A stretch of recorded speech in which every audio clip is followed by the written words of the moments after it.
ready whenever you are. Okay. Let's call this meeting to order, February 26th. Roll call, please. Yenning, Here. Casanello,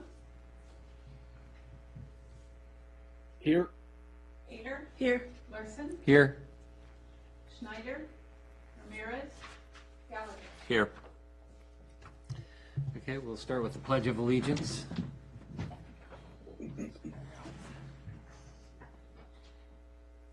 Pledge of allegiance to the flag of the United States of America and to the republic for which it stands, one nation, under God, indivisible, with liberty and justice for all.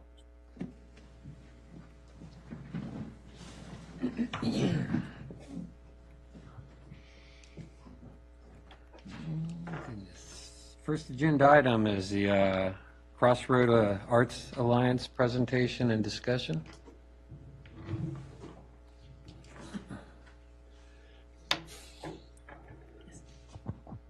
Carrie, I'll start 1 second. Okay, good evening, Council.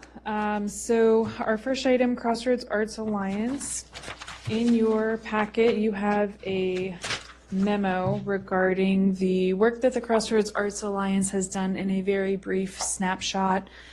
They are here tonight to present and give a brief discussion on what they've been up to for the last several months, what successes they have found over there at the museum space, and what they're hopeful to continue to do for the remainder of the year. What I want to talk tonight to Council about is, after their little presentation and discussion, I want to give a little more in-depth discussion to the costs that we have looked at over the last couple months during our initial pilot program. And I would like to ask that the council consider extending our pilot program through the end of the calendar year, December 31, 24, and that we reconvene in November timeframe to look at everything on a October of 2023 all the way through October of 24 basis. So we'll get into that after they give their brief presentation. Please feel free, as this is a work session, to have Q&A with the Alliance so that Council feels comfortable with everything that they've been up to and you guys have a full understanding of what they've been able to offer our community. So now I will turn it over to Carrie and she can introduce her guest here tonight, and then we have a little presentation in the background so that you guys can see what the space looks like if you've not been able to visit just yet. I am going to turn the light off. Is that okay with you so they can see? Okay.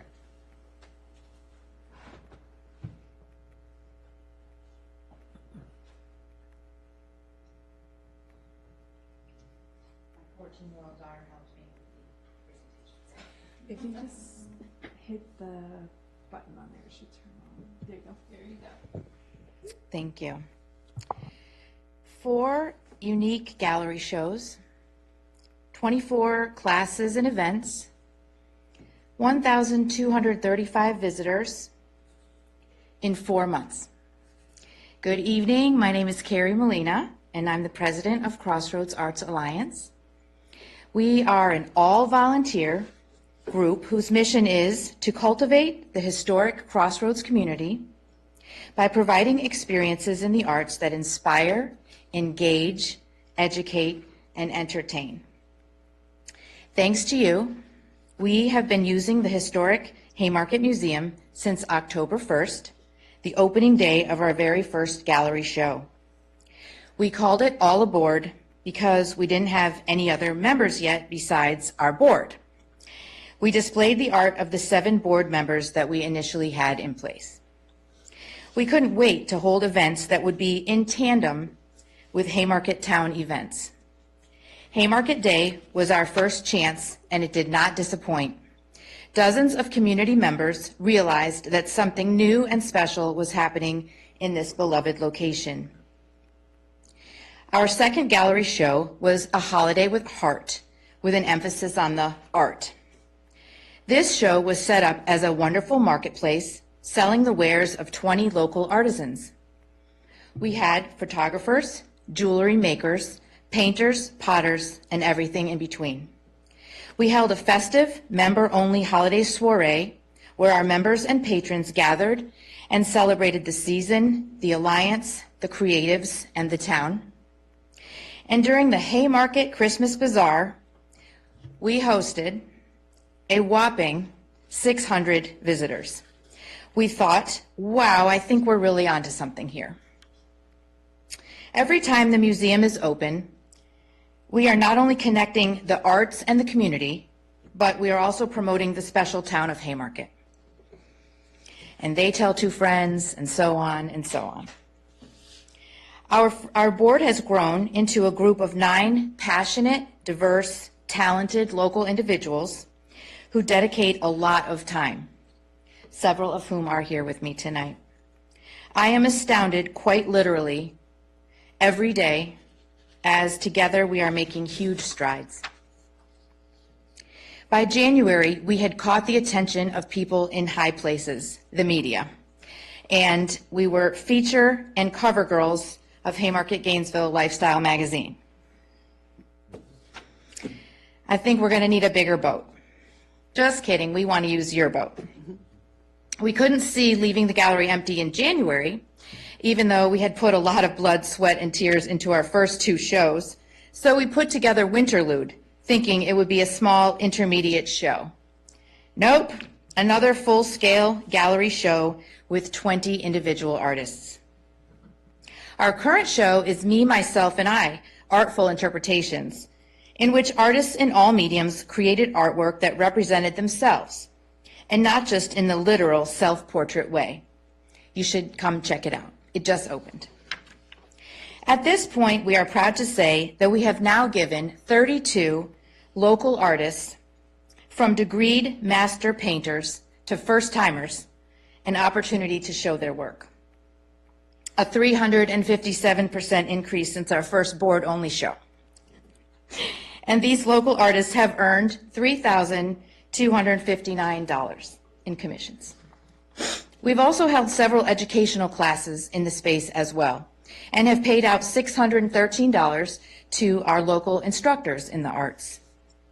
We've currently got a total of 53 members and patrons. We are on quite a trajectory. Going forward, the call for art will be posted next week for the next show, Discover Your Earth, Inspired by Nature. This show will hang in April and May and be in conjunction with other events and classes in the theme of Earth Day. Summer with CAA will see us focusing on programming, meaning lots of fun classes and activities for children and for adults. We plan to employ the fabulous outdoor space, the deck, for classes and events too, including paint parties, plein air, rock painting, performances, and more. We are especially excited to plan things in conjunction with the farmers markets, so as to further engage the public and let them know about our organization and the historical aspect of the museum. Every Sunday, we'll host a patron pop-up where one of our patrons will be able to set up on the premises to promote their business. Inside the museum, we will hang a collection of bulletin boards that create an installation called Crossroads Community Collage, on which we will rotate exhibits of artwork produced by children and adults in the summer classes we hold. In conjunction with Haymarket Day, the fall will see a show called Everyone's Hometown, a play with the byline of your town motto. The call will be for art that depicts Haymarket and or artists' other interpretations of the word home. We think this will be another fun way to partner with you all. We could hang Emily's gorgeous town quilt, your art, perhaps, or maybe statements from each of you about why you love Haymarket. And we have plans for an even bigger and better artisan market in the month of December. Our 2024 goals certainly include expanding our programming into other areas of the arts to include music, theater, dance, and writing. We plan to partner with even more local businesses. We will participate in Arts Council activities. We will continue to improve our website, and our marketing department will grow its reach into newspapers, more magazines, and maybe even TV spots. The bottom line is that we want to continue to make real our vision of connecting the creatives and the community. We pride ourselves on giving creatives in this end of the county opportunities to teach, show work, and gain visibility, and giving community members opportunities to experience, be inspired by, and learn from the talented people right here who have previously had to travel out further to do so. There are cost-sharing opportunities that would benefit us both. We'd like to discuss with Emily and Tracy Lynn new cross-advertising signage for the front of the museum and for the farmers markets. We think it would attract folks into the museum and make clear that there are wonderful things happening inside. We have thought about awards like Best in Show for artists. We have even talked about putting up a free little art gallery near the Little Free Library. Or how about a large photo op backdrop in front of which people could pose? We certainly have no shortage of ideas. To conclude, we are grateful for the opportunity you have provided us so far. That is a physical space in which to launch our vision. Already we have touched residents from children through seniors, students to professors, and there's no stopping us now. Tonight I'd like to present you with this second check, this one for $740. With your continued support, we will extend the connection between creatives and community right here in western Prince William County, where the arts have been sorely missed. Art inspires emotion. Art shows us a different way. Art expands our horizons. Art entertains. Art stirs. And art connects. Thank you. You saw my entourage. And I wanted to, if it was all right, and Emily said it was probably all right, to give a couple people a chance to speak just briefly on how this has benefited them already. Dave, do you want to start us off? This is Dave Bascom. He has amazing art, oil paintings in the gallery right now. So again, we invite you to come over to the space. Hi, my name is Dave Bascom. I've got a master's of painting and drawing from James Madison, and I've been in the area for about 10 years. Until Crossroads, I haven't had a place locally to show my paintings, and so I'm very grateful for that opportunity. Everywhere I've lived, I've been part of an arts organization or a co-op gallery. I'm thrilled to see that kind of taking place here in Haymarket. And my favorite part is getting to meet all the different people and kind of building a community of artists and seeing other local artists. So it's been great. Thank you for letting us use the space. Thank you so much. Thank you.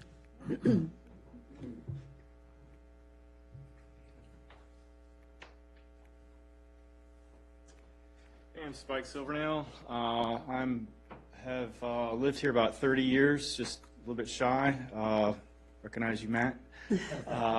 And Good seeing you. Nice to see you, sir. And I'm also a local photographer and designer. And when Carrie approached me that a gallery was opening, I said, "Oh, I can't believe it. It's great." So I've had a couple showings over there, and really appreciate the use of the space and just the opportunity to show there. So thanks for that, and we'd love to really continue that. All right, thanks. Thank you. That's all we have for speakers. Are there any questions from council to the Crossroads Arts Alliance? Now's your chance. There's a lot of them here to answer. Yep. How is the facility? Is the space appropriate? Carrie, if you answer, hopefully you will. Answer on the mic so we Need the can mic. catch it. Yeah, we love the space.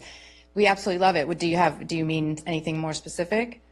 No, just make sure that it looks like there is a match. I don't know if you foresee outgrowing it. I'm sure you probably do in your aspirations, but that'll take time. The decking, are there going to be anything that you might need with the decking? Is our lighting appropriate?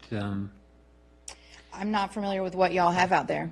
So I would say some of the improvements that we've tried to make in preparation for use of this space, generally speaking. Last summer, we went in there and we did a full repaint of this space because it was time, it was needed. We had some damage to the walls. Crossroads Arts Alliance came to us in, I want to say it was August, early September, and said that the display system we had was a bit aged and wasn't going to safely hold the art and other pieces in a manner that was going to be pleasant on the eye. So we worked with them, we provided the cost of materials, and they took care of building the new display system and installing it. So far, I think it's been working out very well. Yes. We've told them that we'll continue to be in discussion of how we can continue to support them. I will say the biggest thing that Carrie and I more recently have talked about is the signage and how could we brainstorm and come up with ways to cost share that. I think we should also be evaluating if we're pleased with the signage that we currently have for the museum or if it's time for a little refresh. So that's something that we want to speak with Vice Mayor on. She's kind of been our advocate so far on council to partner and team with us. And so that's why we mentioned her in this. If all of council wants to discuss it, we'll certainly bring our vision and our plan back to council. Otherwise, the deck, we have chairs and tables out there.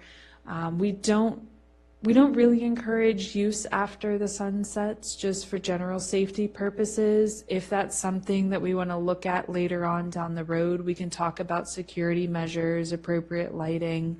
The only thing we're looking to add from a town side of it is 4 umbrellas so that there's some sunshade and appropriate shading on the back deck as it gets a little toasty back there.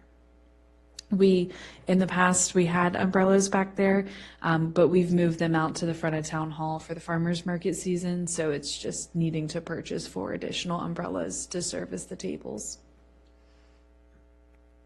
I love the program. I think it's amazing. So thank you for being there. Thank you for being our advocate. Absolutely. Any other questions? I think Sure do. Okay, Alex. Alex. Go ahead, Alex. No. So in addition to showcasing the works of the artists, local artists, what sorts of events do you hold within the space? Right. As I was saying, I really do want to expand into other areas of the arts. I think that I don't think an open mic with electric stuff in there would be appropriate, but we would really love to do some acoustic nights. I think that would sound amazing in there. So definitely want to bring some music, some singing, perhaps some performances. We've talked about lectures. We've talked about demos. We are always offering lots of different classes, everything from Alcohol Inc. to drawing, and we did a Nutcracker painting thing during the holiday season. That was a lot of fun. We have a zillion ideas. We're just we've got some dancers who could do a demo in there. It's just the ideas aren't the problem. It's just a matter of implementing, and sometimes we get ahead of ourselves because we're so excited and we try to do so much stuff, but and we're always open to any ideas as well. So. All right, thanks. Okay, Joe.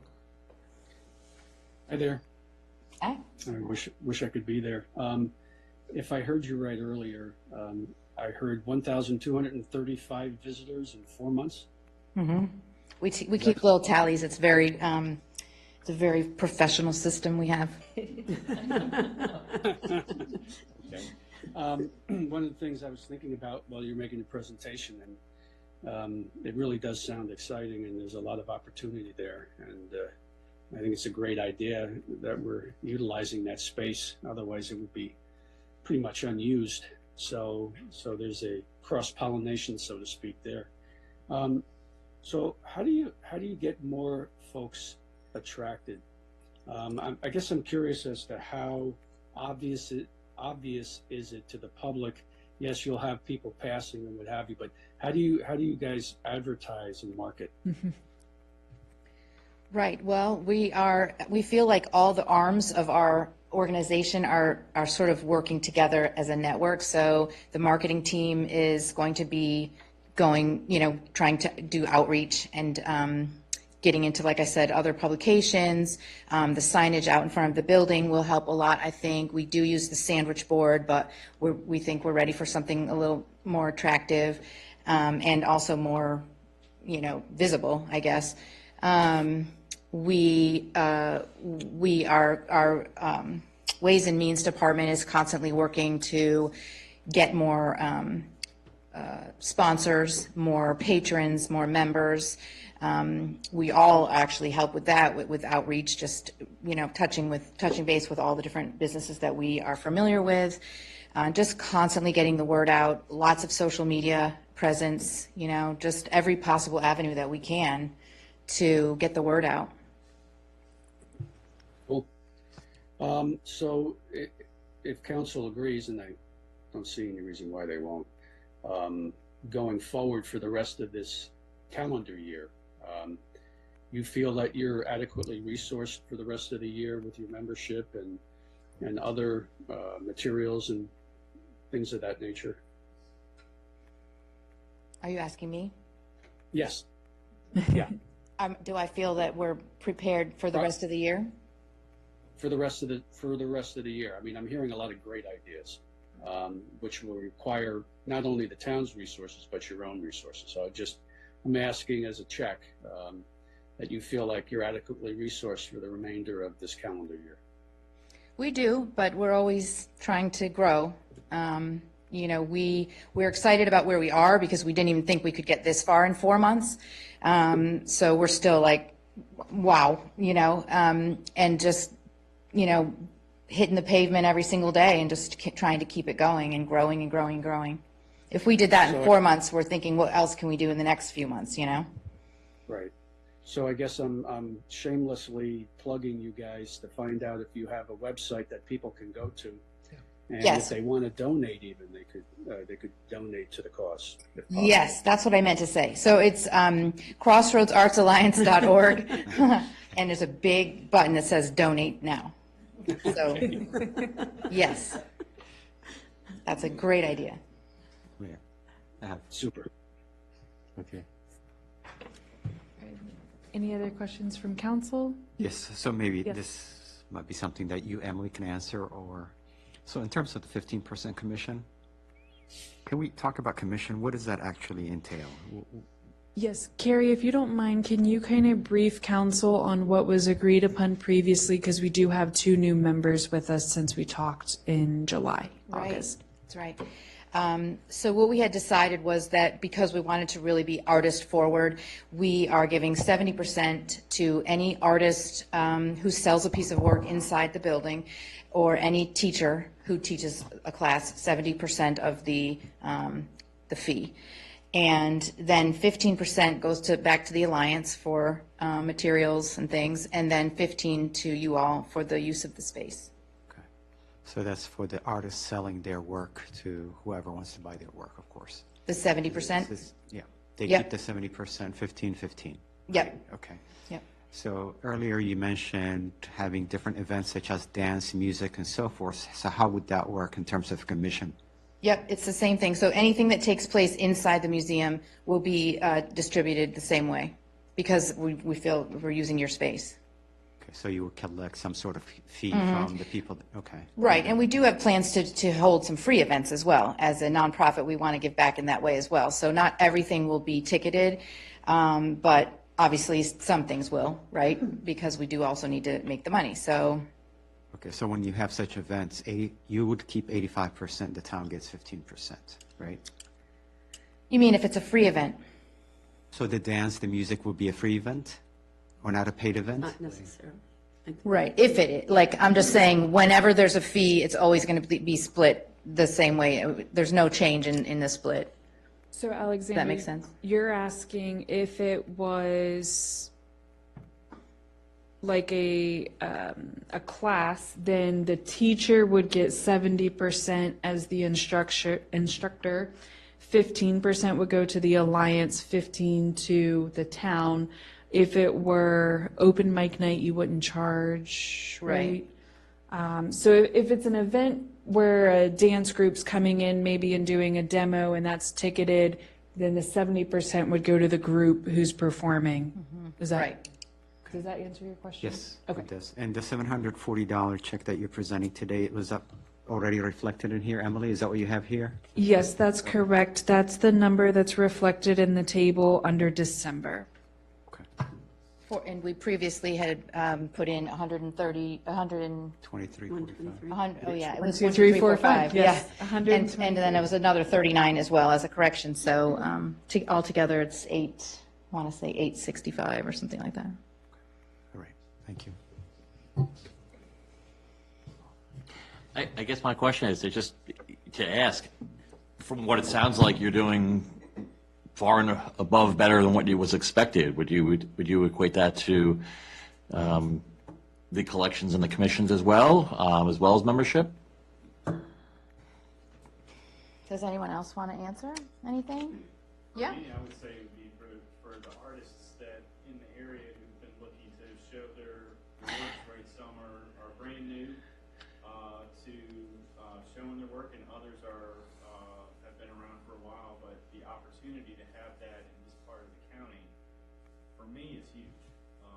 And that's every other artist I've spoken with in different mediums that have said the same. So to capture the essence, since probably the mic didn't pick it up, sounds like from an artist perspective, it has exceeded expectations, met and exceeded. To summarize that? If I might. Yeah, please. John Gackney is our treasurer, and I'd love for him to say a few words as well. Thank you. Good evening, and thank you. Just a quick addition, because you brought up a really good point. I think we're just filling a need that we didn't know how big it was until we started filling it. And the more the word spreads, the more it's self-propagating. That the artists, as Spike has just said, the artists have been looking for this outlet, and we're providing it. We just didn't know how much demand there was until we started opening doors to fill that. And I think, Council, I would just add from a staff point of view that we've received very glowing remarks and a very good review of the use of the space. We've had people reach out, especially on Haymarket Day and the Christmas event especially, and they let us know just how excited they were to be able to walk into the museum, whether they were going in there for the arts gallery or they were going in there just because they saw the door open. So I know our community is very pleased to see that there's activity happening there. I think a lot of them were very happily surprised to see that there were artists in there, and that was something that they didn't have in their community yet, especially on this end of the county.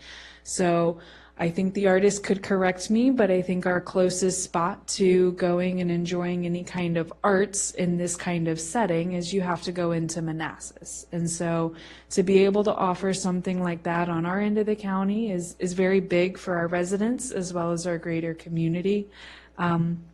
Since I've been here, I've always been a big proponent of this being an art space or utilizing it as that while we can't have other things going on in there due to staffing. So I'm happy to talk about the numbers now if council would like me to. If you have any specific questions that you want me to start off with when it comes to the numbers, I can start there. Sure. Joe, do you have a specific question? Oh, I'll wait. Okay. So what I tried to do here is in our memo that's in front of you, I tried to pull all together the basic utility costs. So this is just the basics of the building. And I've highlighted in green the months that the Arts Alliance was actually occupying the space. And all of the months prior to that, it was unoccupied. Haymarket Coffee had left the museum space by this point. And so this was October of 22 through September of 23, what the town was paying to keep the building empty, but safe from the environment and the elements. What you'll see is that I have added in the commissions that we earned from the Arts Alliance being in that space, and then what that offset would look like. So while 3 of these numbers are negative, I have done the math and discussion in the paragraph just prior that if the town of Haymarket were to want to open this space and staff it, and we paid at a rate of $20 an hour for 4 weekends a month, and that would be 8 hours each weekend, we would be looking at a minimum additional cost of $640 just to staff this on a part-time basis. So that is, again, that's only 32 hours a month. That does not include the additional costs it would take to fully do the exhibits and the other necessary programming of a museum space. So in my memo, as hopefully everyone has read, I specifically talk about how while we might not be at an exact cost offset, we are still gaining in a beneficial manner because we have an alliance who is in there giving volunteer hours that the town is able to benefit from and having our public space open for our residents and our community. So they are helping us draw in people not only to our museum space, but hopefully those individuals who come in for the gallery exhibit are then going to have dinner or lunch or breakfast, maybe just grab a cup of coffee. But hopefully they're coming in and spending some more dollars here in the town. So all in all, after doing the cost analysis, we wanted to call some attention. If you looked at some of the service authority numbers, that's PWCSA, you will see October of 22 and November of 22 were very big outliers. This was a maintenance issue. And I bring this up because one of the benefits of Crossroads Arts Alliance being in the space is they are there, not every day, but they're there often enough that if they see an issue, they give us a quick call. We did not have anyone in the space in October of 22. We would go in, we would do quick things, we would be in and out in a 15-minute time frame. We'd take a look, but nothing major. The toilet was running the entire month and had been running, and nobody heard it or saw it, and it didn't cause leaks. It was just consistently running, and thus we had a $648 water bill to take care of that. So one of the benefits of them being there is there are eyes in the space. We have since learned a really valuable lesson about building maintenance and going in and checking some of the older appliances and fixtures that we have in these buildings. So that is an outlier. It has been remedied, and we have not seen issues since. With your gas bill, the months October through December of 22 that we were not in there, they do a standard rate, and then they'll come back and adjust as necessary. So pretty common, like you might do at your own residential property. October through January of late 23, 24, you'll see the Columbia gas numbers were more reflective of the heat needs that we had in the space and the cooler temperatures that we were dealing with. Verizon, pretty standard across the board there, and same thing with Dominion Energy. Certainly the numbers were a lot better when we had beautiful fall weather and we could open up the space and cool it off accordingly. We do now have standard cleaning services over there, so this is a once-a-month cleaning service. Our cleaning service that does Town Hall and the Police Department services the museum as well. This is also very similar in nature to the upstairs service that we receive from them. So I'm happy to answer questions. I did not add any other maintenance cost, as those were just general maintenance that have come up with the building. I can certainly track that if that's the wish of the council. But I will say when it comes to thinking of them as tenants, they are not at all a burdensome tenant that requires a lot of maintenance requests. So they're very good to the building, and they keep great eyes on it for us and have alerted us to normal maintenance issues.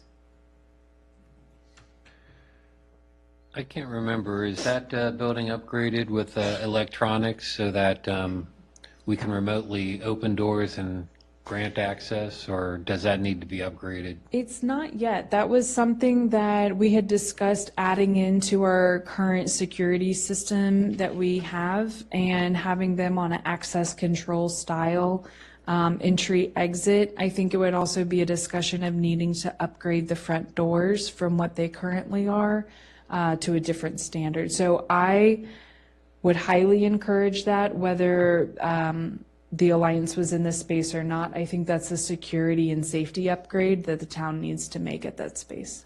Yeah, because there's a lot associated with that, right? We got to bring Wi-Fi in there, and I don't know if that's an added circuit to our bill. It would be an addition. We did evaluate that option. Currently, we only have Verizon phones over there, and that's linked into the sprinkler system that's installed at the museum. Yeah, so those are some future upgrades that'll need to come out of this. Are you going to build that kind of stuff into this packet, or? What I find would be more appropriate would be to build it into the asset inventory of the analysis of the building. Right. So I would say in the springtime, doing an evaluation of the security, overall security and safety of the structure, and then any other deficiencies that we might have, whether it be lighting, parking lot improvements, general structural improvements. I find that that would fall under the maintenance category. I would not be looking at asking in any way for the Alliance to offset that cost. I think that's a maintenance cost and improvement that we, the town, need to cover. Yeah, I agree. I mean, I was just mentioning it because these are foreseen upgrades that will need to be made. And we got to, try to make sure that we create a safe environment for these people to work in. I can flag and track it in a kind of maintenance or upgrade improvement category, but then I would not include it in the overall offset column. I would just have it in there as showing improvements that we've made in our structure and our space. Yep. And I would also associate signage. If we choose to do upgrades to our signage there, I would include that in that area as well, or landscaping upgrades. Yep, so this doesn't get lost. I would recommend you put a line item in the budget and CIP discussions that we're going to have. Okay.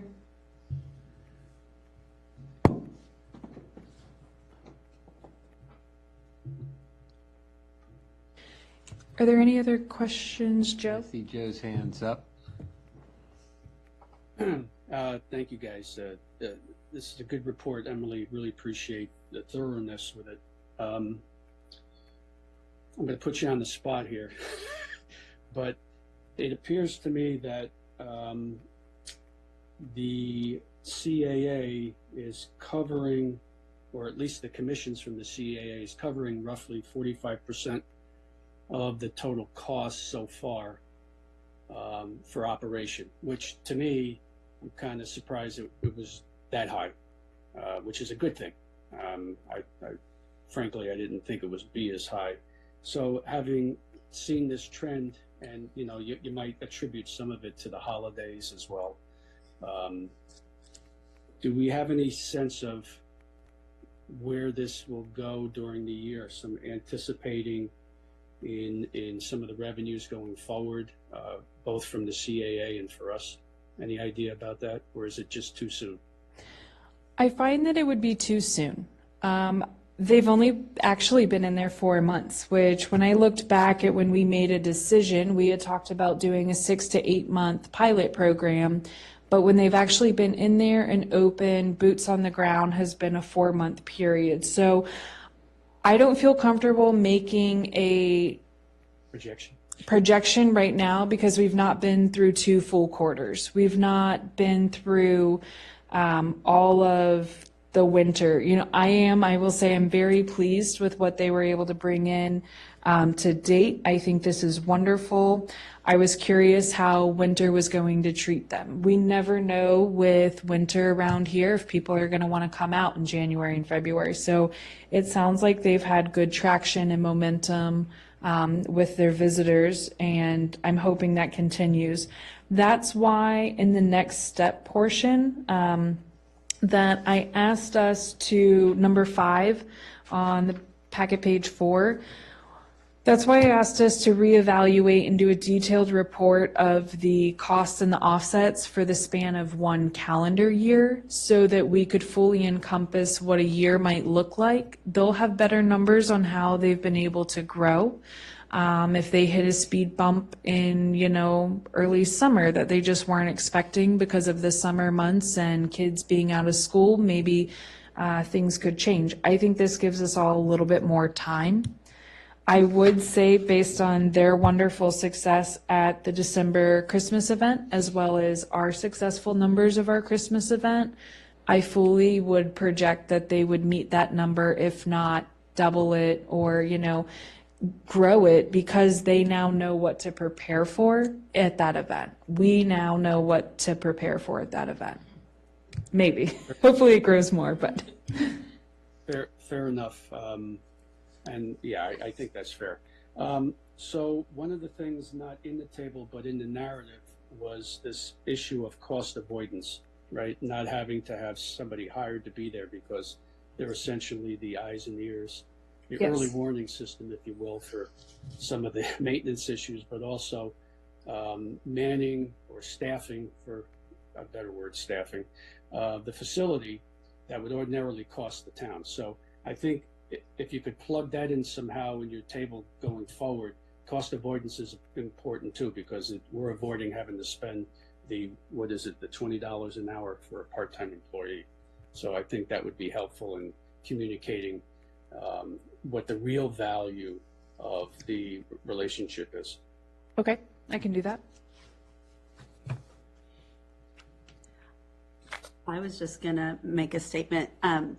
We started in October, and that was just about a month and a half in correlation with the farmers market. So having that success outside of the farmers market and then being able to enter into it again, I think is going to be amazing. I'm a big proponent for the arts. I think they're very important. And something to also keep in mind is that we have people who are able to discuss our town history in the museum, where there's access for people to pay, tribute and get education on the town too. So, Absolutely. I can speak to that. I was remiss that I didn't maybe speak to it enough. I kind of just mentioned it, but a lot of people who come into the building are very excited to just even step in there. They don't even know they're coming into like an art space, but they're just so excited to see the door open of this building that they've driven by so many times. And we have maintained your history corner in the back, that where we don't hang any art or do anything, and that's just the history corner, and that can be developed further as well. It's pretty sparing, right now. I have a master's in museum work that in $6 will get you a cup of coffee, but I can help you with that corner if you want.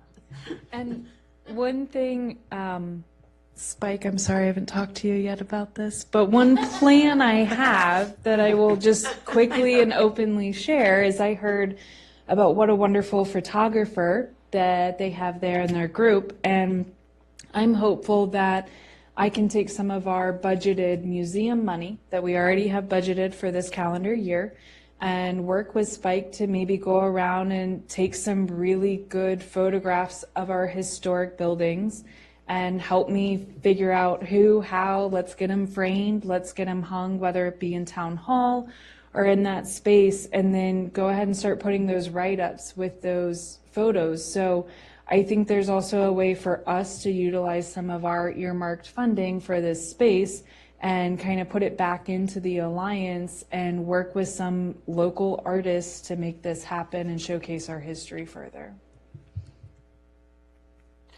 Yes, so basically the takeaway from me here is that occupied, unoccupied, the space is going to cost the town money, right? Yes. It's going to cost us, there's going to be costs associated, at least with this arrangement that we have with the Alliance, there is going to be that offset of the cost.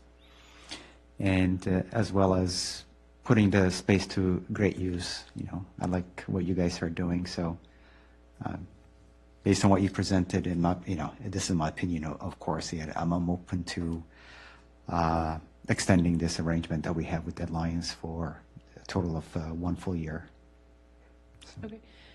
With that, I would like to just point everybody to the bottom of page 3. The proposed next steps I've outlined 6. And we will start doing better advertising that the space would be available to rent on the 2nd and 4th weekends of the month. That was something we had talked about previously. Staff is now in a position that we can handle this workload, and we're going to go ahead and move forward with that. I've marked here, though, that I would like to exclude Sundays. I think that April through November, the importance of having cross communication with what we're doing at the farmers market and having the availability for our residents and community to visit during farmers market is very important. I would like to ask that the Crossroads Arts Alliance operate a majority of the farmers market Sundays. And I would like for council to give some insight on what percentage of that you would like to see, making it reasonable, of course, that that's a lot of Sundays. And they are a volunteer group. A community engagement survey is completed to gauge the interest of our residents and additional services that they wish to see in the space. I would like to work with the Alliance. We've already come up with some survey questions. We would like to partner together to fully pull together a survey and then have it out in our newsletter and then have it available as a QR code to scan in the space and then share it through the farmers market and other avenues. We would like to work together with them to set a full community calendar so that we can better advertise them in the space, but they can also help us advertise what we have going on, our events and other meetings. Staff will complete that detailed report of incurred cost of the museum and all offsets with the other mentioned items that we talked about earlier. And then we can discuss other goals and objectives if there are any that council wishes to be tracked or evaluated. And then I would bring this back to discussion in November, and we could make a decision before end of the year and hopefully go from there. That's good. If nobody has any questions or objectives, you could do a as directed or as discussed, and we don't necessarily need to make a vote on this next week. This can be as directed. Right now. No Yeah. objection. I got one question, though. Yes. You know me, my platform was always community outreach and engagement. I love the idea of the survey and the community calendar where we share it, but I think this opens up a rat's nest when it comes to who can go on our calendar and who can't. So I think we need the community plan, as you guys are writing it, to put some type of guideline in that on, nonprofits are good, but commercial wanting to advertise something that they're going to make a business off of is inappropriate, and just guidelines, because I think this, because I feel this is a perfect opportunity to help them with their outreach. But if it was some commercial entity coming to me, I would say no. And I think my initial thought on this was a relatively simple calendar that can be posted on our community boards, and it's a calendar of our museum space and that only. So something that is really geared towards that space alone, and I think that would significantly help us with your exact concern. Yeah, because like our quarterly newsletters, I think it's appropriate to be able to put this event on that newsletter. But like I said, when you start to get into business engagements, it might be overstepping our assistance to the business community, right? Agreed. Joe, you have a question on that? Just a couple quick comments. Thank you, Emily, for this plan going forward. I think it makes a lot of sense. and you answered my questions about how to get more people in the seats, so to speak, right? We've got a limited use by CAA. That's not really the issue. It's when CAA is not there. So I think you've got a good plan going forward for that, and I appreciate that because that was going to be my question. With respect to CAA and some of their displays and what have you, is there an issue with any concerns with somebody else being in there while CAA has some of their stuff, or does CAA break down and move stuff? How does that work? So I will reconfirm when I speak more directly with Carrie and the board. But what we had always envisioned was that if they have art on the walls and, their artists agree to this being in there, that they're in the space, they don't tear down and they leave everything up. As people rent this space, they're respectful of it. They don't touch anything or take anything. But it does give an opportunity for more people to come in and put eyes on the artwork and the exhibits and possibly purchase. So I will again confirm that with Carrie and make sure that that's still the understanding of the Alliance.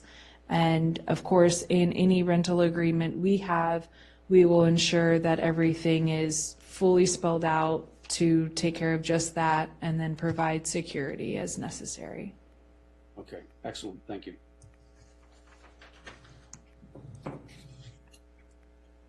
Okay. So do I have any objections to giving Emily the directive to move forward? No objections? No objection. Please move forward as discussed. Thank you guys for hearing out the Alliance and giving them a chance to present to you guys. I know it means a lot to them and I as well. Thank you for coming. Yeah, thanks for coming in and listening to our bickering here. So. Good luck. Spike, I'll reach out to you about photos. Thank you. You guys have a good night. See you soon. Thank you. I'm also gonna leave these. I meant to give him one more.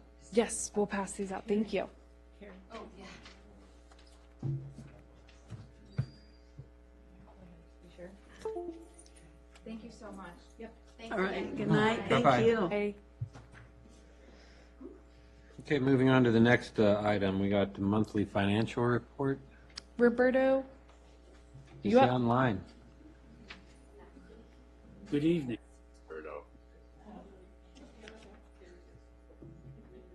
are you talking, Roberto? I can't hear you.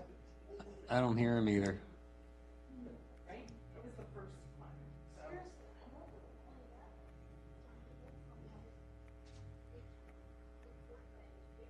Can you hear me now?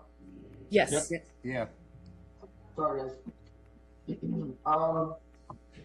The financials. We currently, I'm trying to remember if we had any discussions or anything else I was supposed to report on. What I could start off is with one of the notes. The first thing you notice is the supplemental bills. These are bills for properties that, as they're getting occupied, they're pretty much the new townhomes and new commercial portions of Crossroads. As they're getting reassessed, we're getting the submissions from the county for the supplemental bills that have been being sent over for the town's portion of it. They're a similar rate as the real estate tax. So that is something that has increased that revenue line item. As well as this report, because of the holidays, does not include the TOT for the month of January, nor the full collection of the meals tax. Next week, though, we will have that. I can tell you that all those are positive as well. And compared to previous years, it's actually ahead. So those are good news.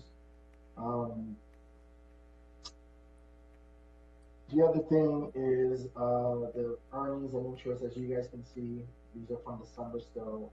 Well, actually from December. I apologize. I believe this is from January. But I'll review that from Mondays. But again, those are also positive. As we all know, the interest rates are continuing to be high. Per the federal government too in January, they are not looking to reduce that anytime soon. So we are hoping to still, maintain that interest return as of now. But that is something that we'll keep an eye out as that changes.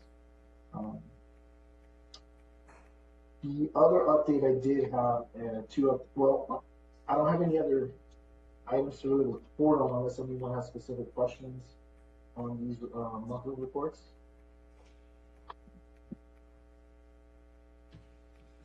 Any questions? Okay, with that being said, two updates I do want to give is that we have reviewed the RFP. First one is for the auditors. We went through the process. We will be awarding that bid to our existing auditor, Robinson Farm. They bid the proposal for the next 5 years. The first initial audit will be in the amount of $24,500 for next year. So we will be officially awarding that. I believe sometime this week after the finances reviewed it, the town manager and myself, they met all the requirements. So we're moving forward with that. Staying in audit mode, I'm continuing to work on the audit FY 2023. So I'm hoping that we'll get that information closed up soon with the accountant side, and then we will obviously have our auditors come in on site. It usually takes about 2 to 3 days when they're on site to get all the information. So I will keep council posted on that. The other update is that the town manager and I had a Zoom meeting with the trash contract, the RFP for the trash service. Happy to inform you all that we have 3 bidders that attended. All of them asked really good questions. I believe the town manager will most likely update everyone on that on Monday. But we have 3 bidders, and we're supposed to get all 3 bids by Thursday, which would be great as we're working in the budget just to kind of see where we'll be at when it comes to that for the next year.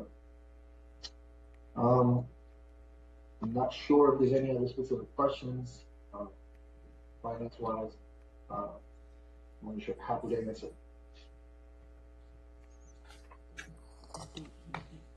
Any questions? Okay, just a reminder, I sent out the schedule for the budget schedule. I try to keep it in line with everyone. I did not hear anyone having an issue with it. I was trying to make it easier for everyone and have those meetings on existing meetings. Obviously, though, my door and the town manager and the chief of police's doors are always open. We're more than happy to meet with any individual that would love to discuss it once they receive it. My hope is to get it to you guys in this agenda packet in Don's proposed draft budget. Once you get that on Monday, we'll discuss it before the regular meeting. Just kind of to do an overview of everything, and then on March 25th, I believe, is when we'll go to line item by line on that budget. Okay.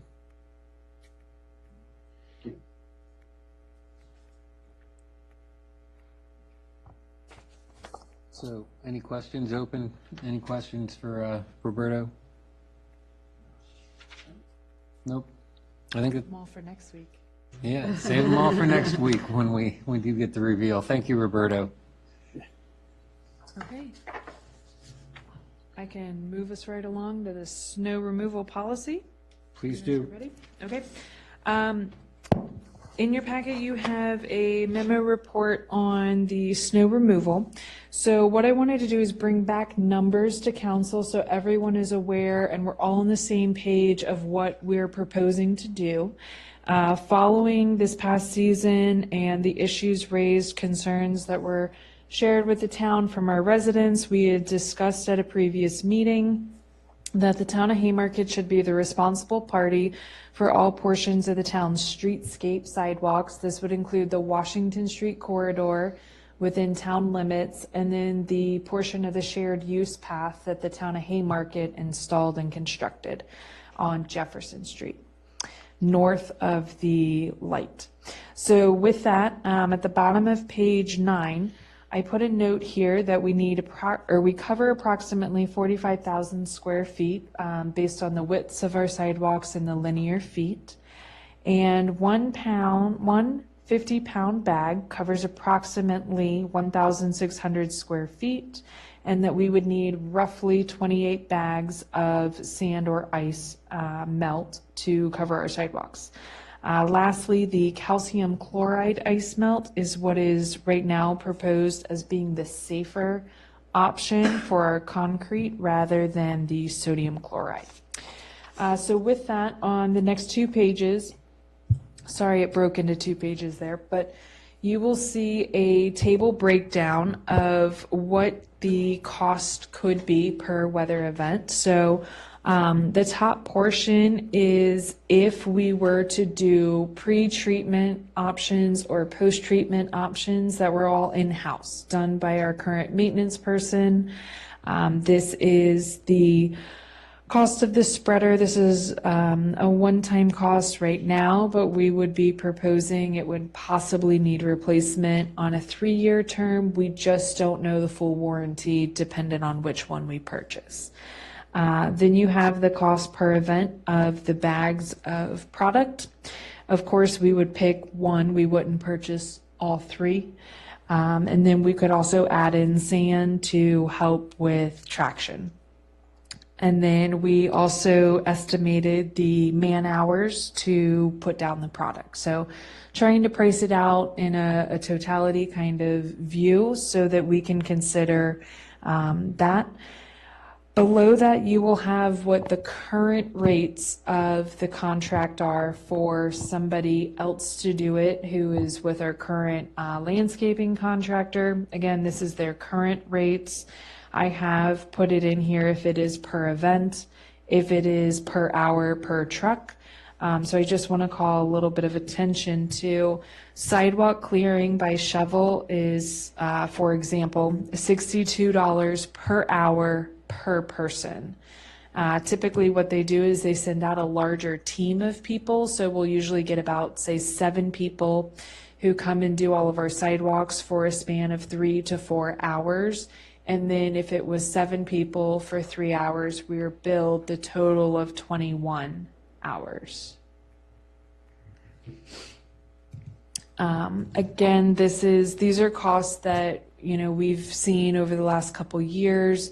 I will say last year to this year, the contractor did not raise prices. They maintained them. I cannot guarantee that that'll be the case for next year. I did put in here, dependent on the type of snow event, the pre-treatment, post-treatment options that we've done. We've ranged from $750 up to $2,500 plus. Again, it all depends if we do proactive pre-treatments, if we get a lot of ice, if we do plowing over 2 inches and then ice refreezes and we need to go back and do more sidewalk work. So I wanted you guys to have a time to digest the numbers, ask me questions, ask Roberto questions on the numbers. If there's something you want us to research, let us know. Based on the numbers, though, that you're seeing, I would propose that we fund no less than $10,000 annually for snow removal and pre-treatments. That would be on the lower end. Of course, we don't always need that much. Some years we have no snow events, we just have light dustings. But some years we get hit. I would want this to be a number that we carry in the next couple budgets and evaluate if climate change is an impact here. Does it need to be lower or does it need to be higher based on what we're seeing after so many seasons? If everyone is okay with what we're talking about number-wise, then I am going to continue to work on the actual ordinance language. That, as I put in here, would include the verbiage on what portions of the town of Haymarket the town is responsible for. What are our triggers? So right now we, on our snow contract, trigger at 2 inches measured at Dulles International Airport. I think we've learned in the last couple snow events that what we get in Haymarket differs from Warrenton, differs from Winchester, could differ from Dulles. So I will work to evaluate the trigger points and where we're measuring, where we're getting our accurate measurements. We also need to discuss if we're going to always do a pre-treatment. Who's going to do the pre-treatment and what's that trigger point? So I would put together some more analysis there. Right now, what I would propose is we find our trigger point and we do in-house pre-treatment to help do some cost savings. And then should we need additional hands on deck post-event, we would call in the contractor. So these are all items that I will be working on, but I wanted council to see the numbers and ask questions starting tonight, or take your time to think through them this week and we can talk questions next week. Or if there's things you guys would like to see numbers on. I did not price out a snow blower for the town to purchase. I certainly can, but I just don't find that we've had significant snow events of late to warrant getting a snow blower and then having the annual maintenance on it to make sure it's staying ready seasonally. But if council feels differently, we can certainly price that out. I think we're stuck with letting a contractor do it. We don't have the space, plus you said the maintenance and everything. Until we get some type of utility storage facility, I don't think that we should always kind of, even though it's a lot more expensive, always go through the contractor, because you're paying for the convenience. Absolutely. And one thing that we can consider after we evaluate the next season or two is if we are needing to do a lot of pre-treatments and we can get a better wholesale cost on the product, where would we store a larger deposit of that? Is that something we can order and have, dumped somewhere? But right now we just don't have that storage option unless we put it back on the gravel. And I don't think that's a visual that we're ready for. As for trigger recommendations, I think you should target the surrounding areas and average them together. That way, if we're kind of like on the edge of an estimate, you'll probably get more of an accurate on an influence on whether it's low or high, right? So like maybe Dulles, Winchester, or and Warrenton, or maybe even something in Fairfax, just to triangulate around that area and say we'll take the average is what we would call our trigger measure. Okay, I will research also. Locally, they have weather stations set up at different areas, and I know, I'm not sure if it changed, but one of the local elementary schools is a Haymarket weather station, and it's like the official weather station. So I'll find several of those that we can use their data and see how and where they report it, because that's another factor of it, is we would need a pretty quick reporting of how much is accumulating.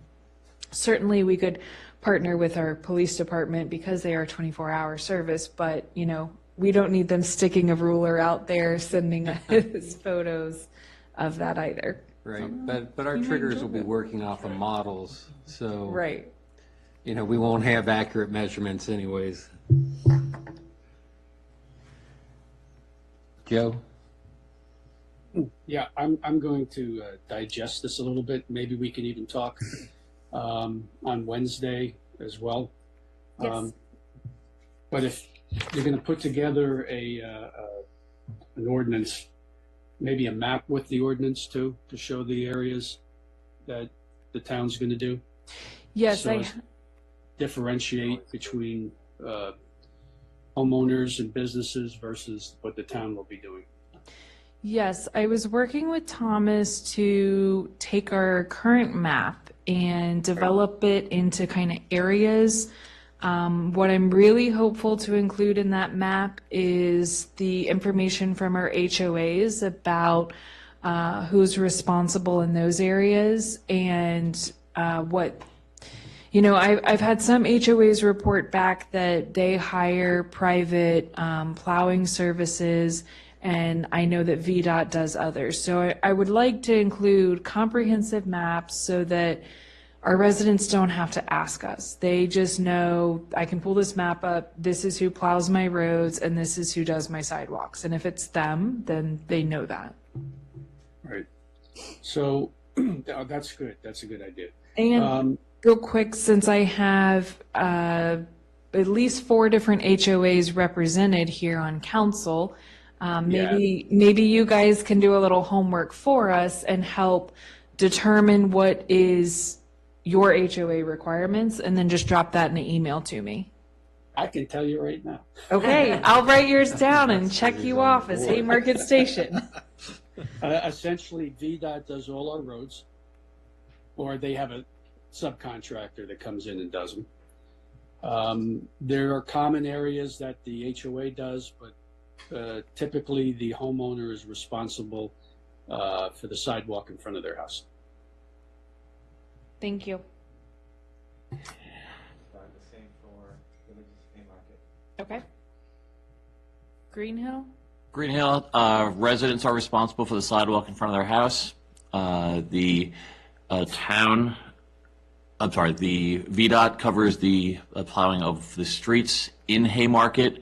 There are some special rules that apply towards the townhouses, which I think is only one street in the town. And I think that is an extra, I believe, I'll have to confirm this, that is a slight extra cost to them on their HOA fee, and I believe that is privately contracted. Thank you. Red House. Yeah, it's the, no, Or Gap. It's Gap Way. It's Gap Way? Gap. Okay. And there's That makes 6 townhouses, I think, total there. Yeah, just one. Yeah, it's really small. Red House is Gainesville. Yes. And then there's all the pipe stems off of that creates chaos every year when they do the budget, but Yeah. yeah, it's only Gap, and I think it's the 6 townhouses. Other than that, it's all single family within the town boundary. I do, Brendan, just to clarify on the tables, and maybe we will talk about that Wednesday. The top is just for the pre-treatment, and I would assume there's either an in-house component or, third party that could do that.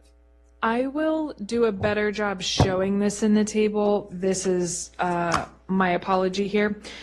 So everything above where it says current contractor rates, everything above that would be for the town to do it in-house with our maintenance staff, or singular staffer, single person. If we were to have the contractor do pre-treatment, they charge us the sidewalk clearing fee of $62 per hour per man. They just usually send out fewer people. Okay. So that's how they treat the pre-treatment portion of it. And is your range, it includes the pre-treating versus just the in-house on top? In other words, the $750 to $2,500, does that include the sidewalk clearing?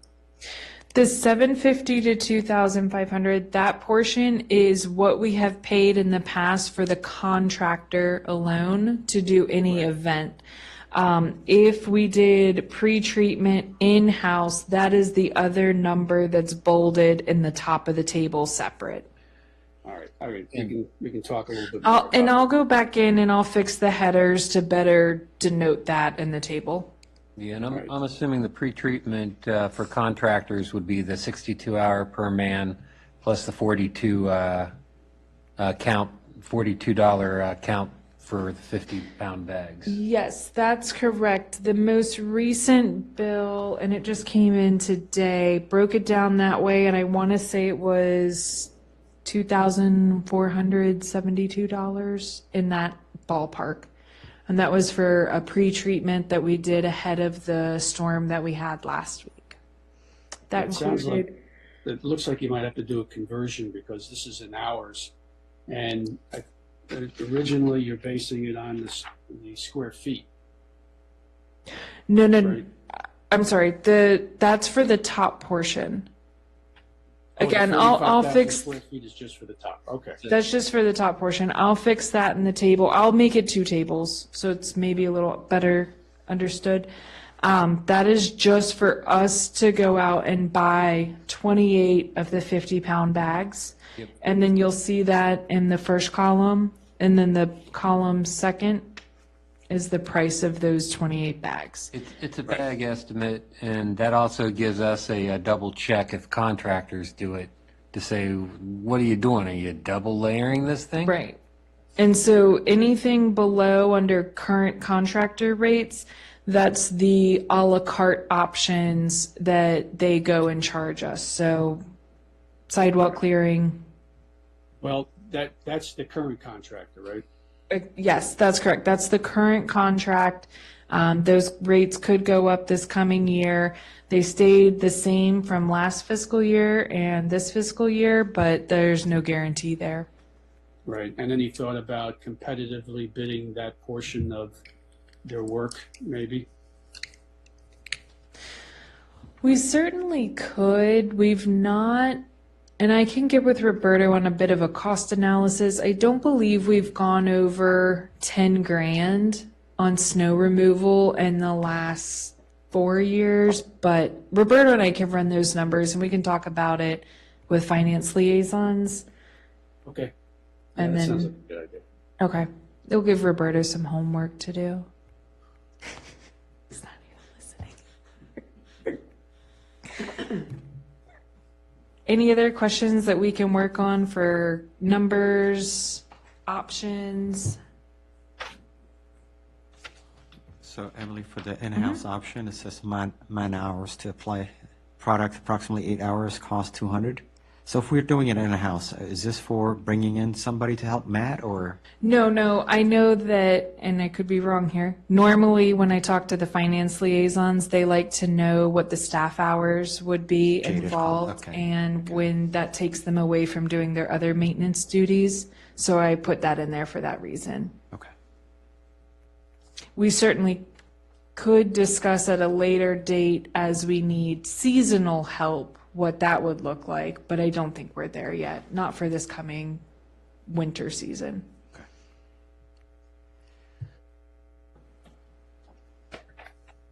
Okay, everybody good?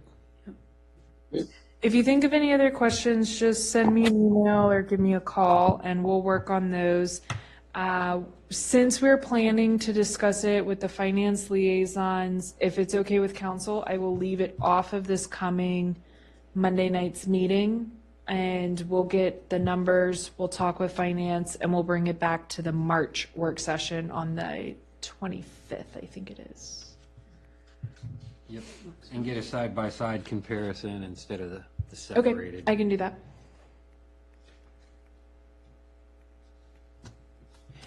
Even though, like I already said, my opinion is we don't have the storage facility or anything for it. I'd rather just keep it contracting right now. But that's Right. my opinion. And I think this was more to show that we have options. Should we not be able to handle it in-house, we have outside options. Yeah. Okay. We'll move on Thanks. then. You had something, Joe? No, I said, thanks, Emily.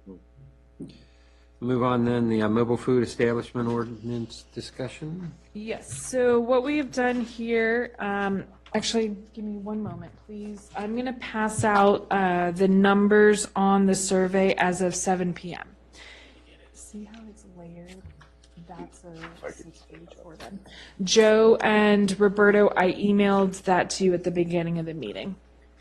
Okay, so he might have had connectivity issues. So in your packet, we're starting on packet page 12 here. You have the red line version of the mobile food establishment ordinance as it was edited and updated since our last discussion.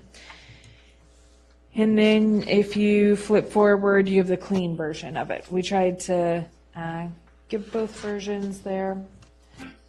So we went through some of the recommendations that were made by one of our citizens who wrote in and had very good professional analysis of what we were writing and made some very good suggestions. And then we went off of the discussions of council. At this time, we did not make any substantial changes to the restrictions when it comes to days, hours, number of times they can visit each month, each week. We left that as it was previously presented. With that in mind, I would like to call to note the survey in the packet was the total of 79 respondents, and as of 7 p.m. tonight, we had a total of 85 respondents. So I printed that update so you guys had the updated numbers. And I do know that Vice Mayor and Councilman Bane worked on talking to some of our restaurants as well as other businesses, I believe. So maybe not, okay. So I would like, if you guys want to share anything that you guys heard from the community, if you're able to, I know.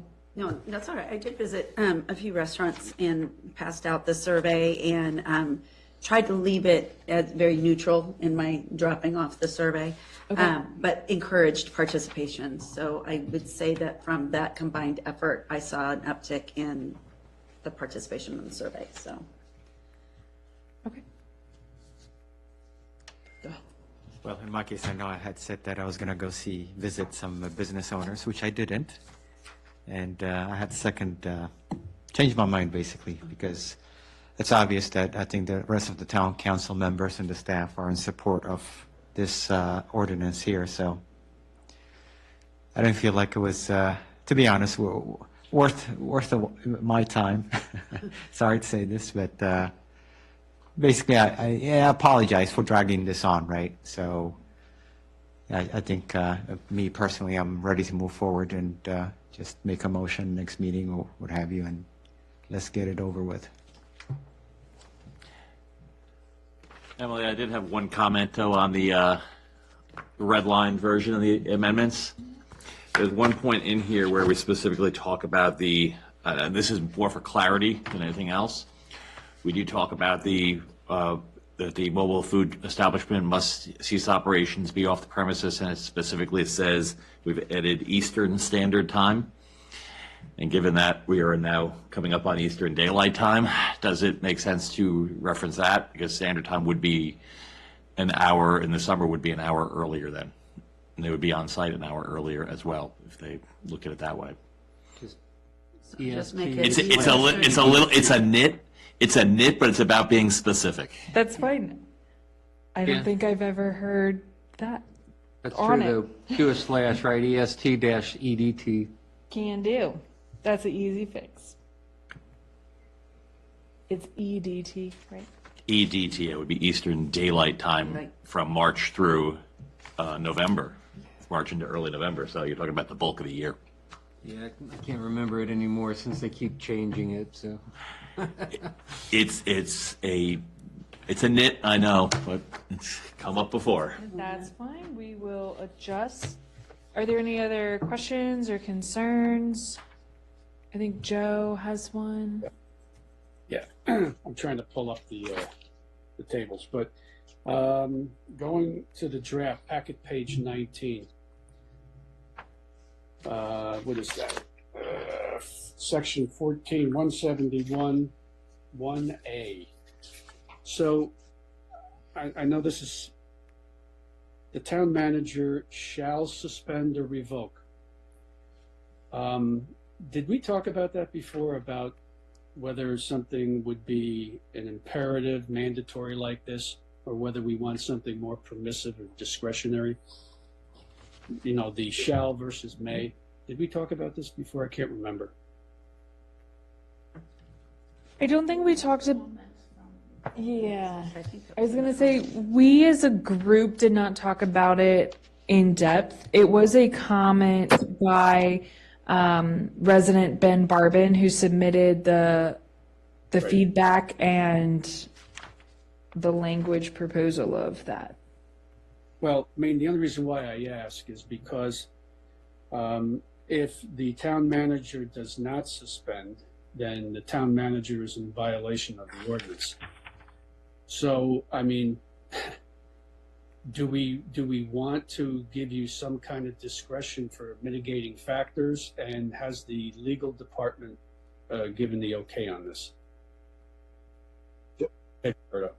Joe, so I believe when we had discussed this with Olon too, the reason why he left that the way it is because there's it's a step system, so it's not an automatic. So the opportunity is given. Ultimately, the suspension is the last resort after we have given them, I think, 3 to 2 opportunities to correct it. And all right, so it's like a progressive discipline kind of a thing.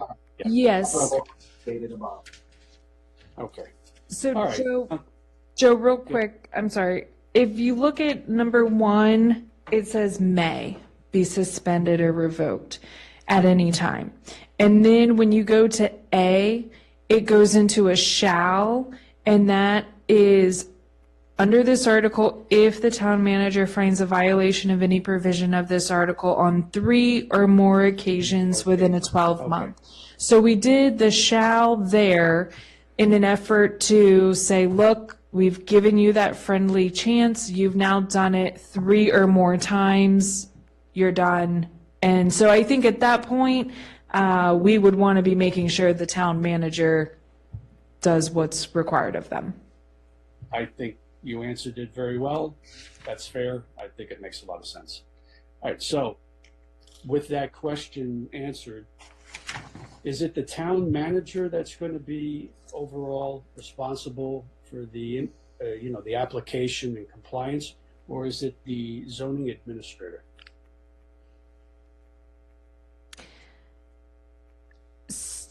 I'm smiling because currently, and I know this won't always be the case, that's the same person. So I sit as your town manager and your zoning administrator. When it comes to the zoning ordinances, the zoning administrator fully executes and does all of that. When it comes to different sections of the code, and this is something I actually was kind of discussing with Chief on a different code section, it falls on the town to enforce, but not, for example, the police department or the chief of police. So I think we need to find who is going to be doing the enforcement. And since it was not a direct zoning, it's rather just a different code section ordinance, we flagged it as town manager. So I can run this back by the legal team, but our thinking is since it's not a zoning ordinance, it would not be the zoning administrator. Just like, for example, the town treasurer does some enforcement under business license. Mm-hmm. Well, I think what prompted this question is what follows about hearing. And so, in my mind, not really thinking too clearly, I guess sometimes, I'm thinking about, who's going to be the responsible hearing folks, right? I mean, if it were the zoning administrator, and there was a violation or correction notice, I'm thinking BZA, right? That's what I'm thinking on that. But in this case, if it's the town manager and it's an ordinance violation, who would then handle it? Because it says there's a process for a hearing. Who handles the hearing?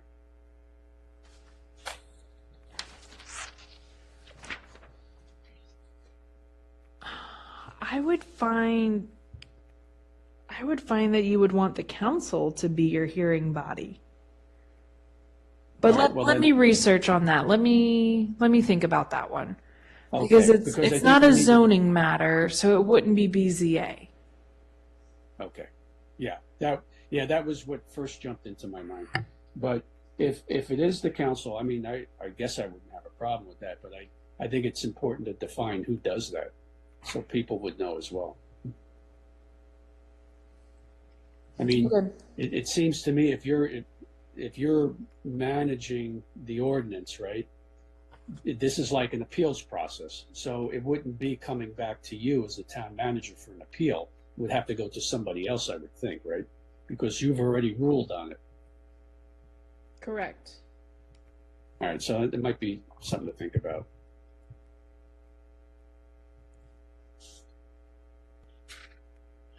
I will. I'll look into this and I'll see what some of our other example jurisdictions did, if anything, for a hearing option, and I'll get back with council. That was my only concern. Thank you.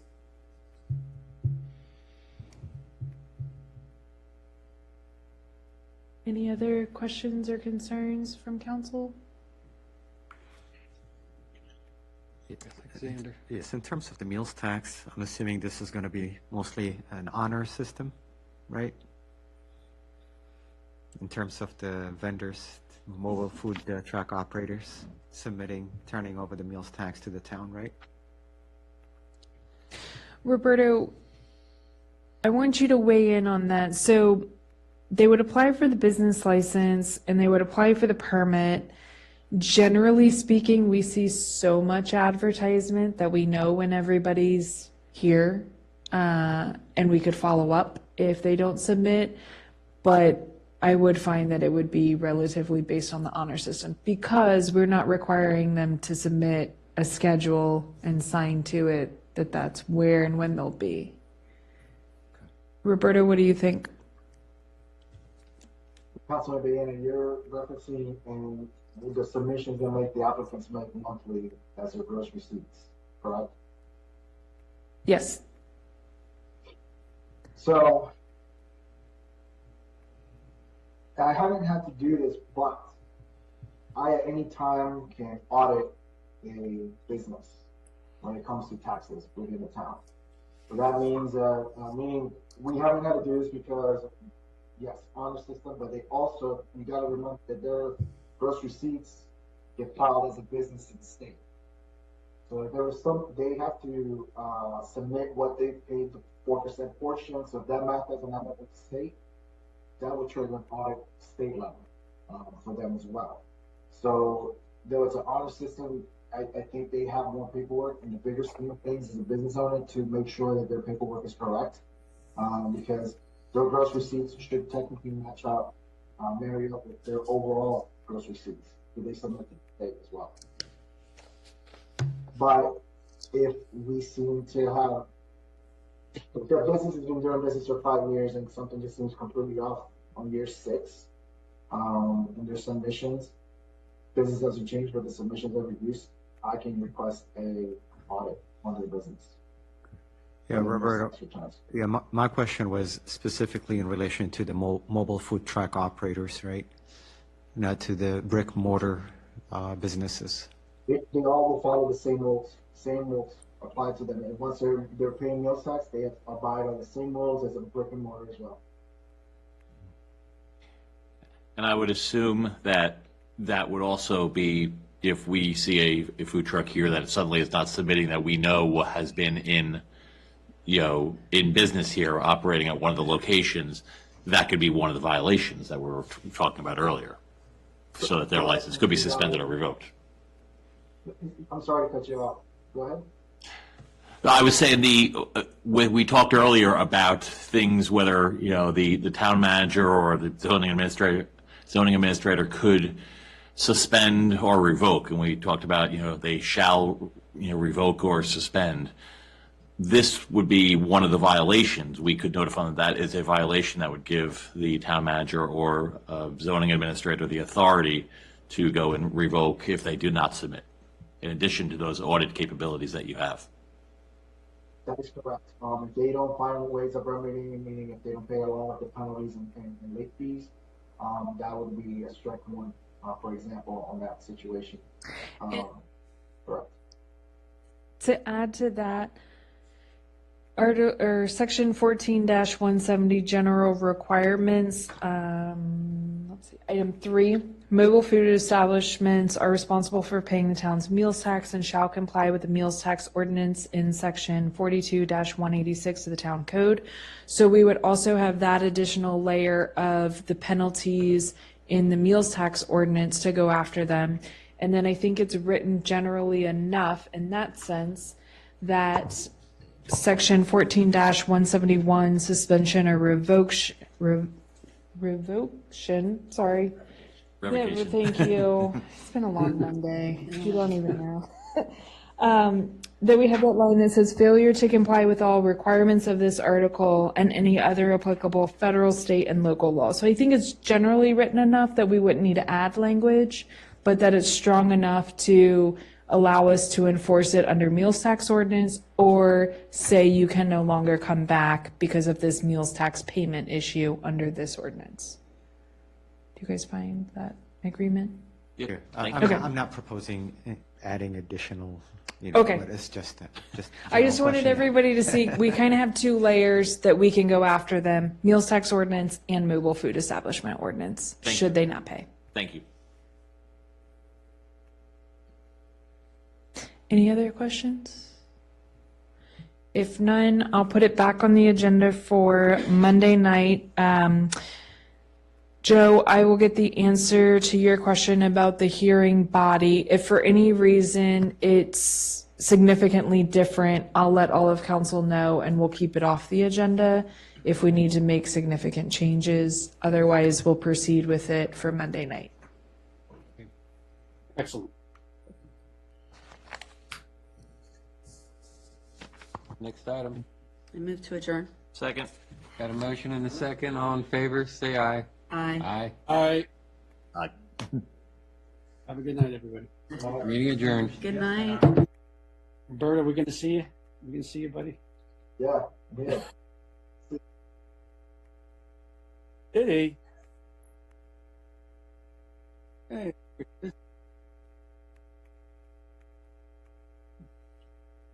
Hello there, Robert.